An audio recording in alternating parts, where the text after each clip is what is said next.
I played Captain Espen. Back in the day, Espen was he came up under Reacher. Reacher was my CO, my commanding officer. Um, we didn't have the greatest relationship.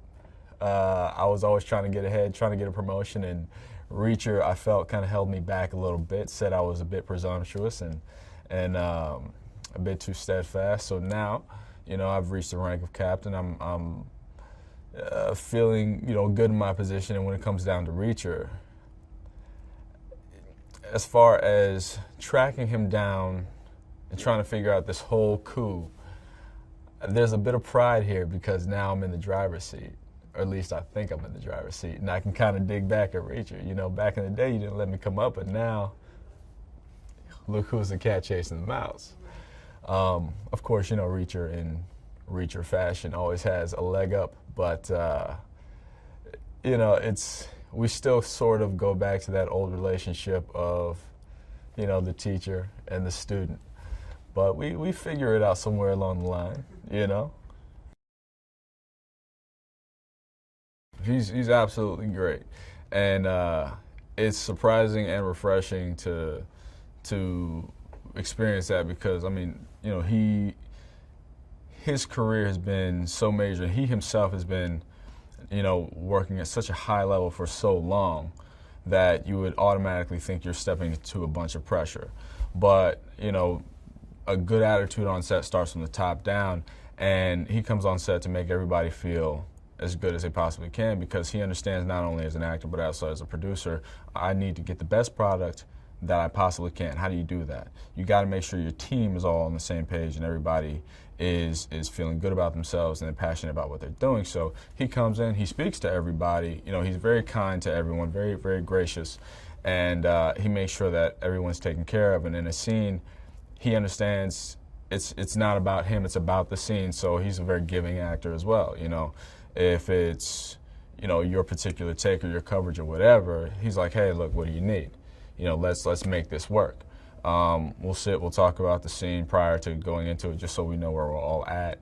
And he sets the pace in a very good way.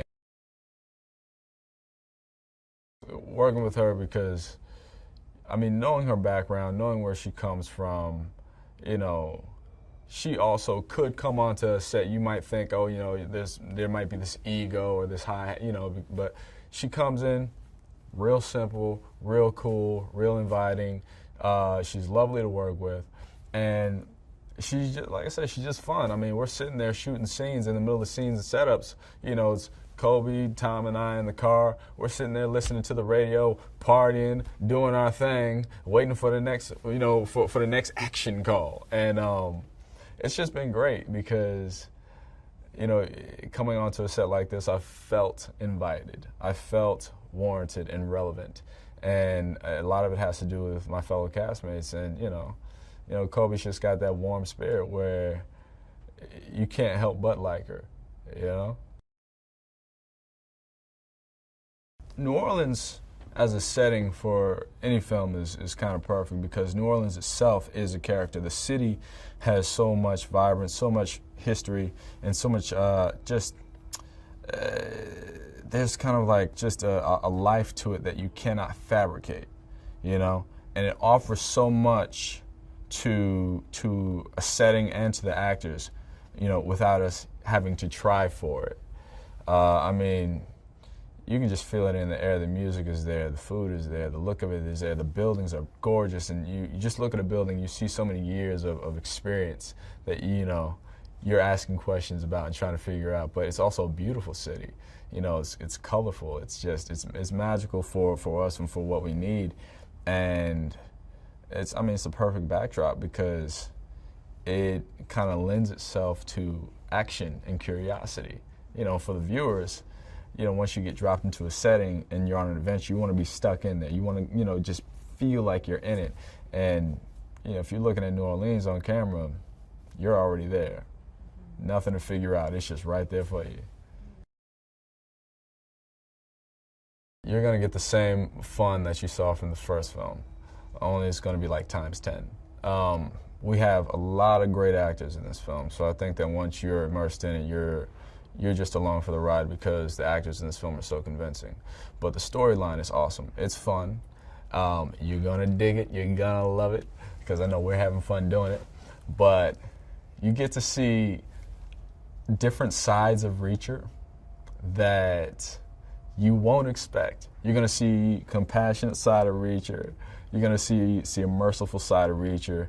You're gonna see a dangerous side of Reacher that you won't anticipate. So you get to reintroduce yourself to kind of a new Jack Reacher in a way. And Espen is pretty awesome. You know, Wade and his team, they're very efficient, and again, they don't make you feel foolish. Stunt fighting, I mean, like we've discussed before, you know, I grew up a martial artist, and I've done some stunt fighting before on set, but they're two completely different worlds. And not every real fighter can make a great stunt fighter, but and vice versa, you know. The application is different, but they take what you know, they learn how to work with you, they're very patient, and they just don't make you feel inadequate. They you know, and granted, they are the best and at the top of the game for a reason, and I think treating people with apt respect is a part of why they are the best at what they do.